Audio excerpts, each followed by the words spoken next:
Pemirsa BPBD Kota Denpasar mepengabdi majeng krama mangdestata waspada ngarepin pengerau sase Sabah ringgalah pungkuran antuk namakin wasana kaun. Ring pemargian puncak sase Sabah puniki ketar kayang memargi ring mekatah widangan Indonesia kantos bulan Februari sane jagirau.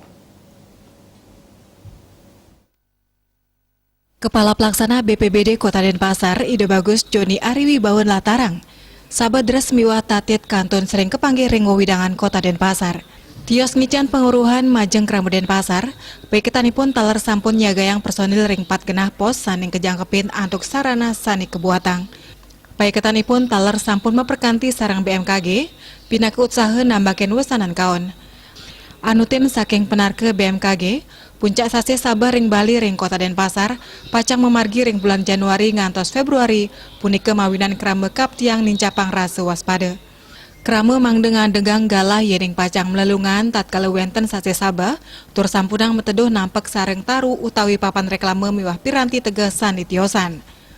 Punike mawinan taler kelaksanayang prompesan taru perindang, parasikan got miwah nureksain kelayakan papan reklame. Krame kaptiang nyokong antuk ngicinin gatre indek kewentenan taru perindang, sane ngawinang baye mangde side kemargiang prompesan. Tios punike krame mangde nenten ngutang lu ngawak antuk nambakin belabar. Bisnis Bali nguni ngayang.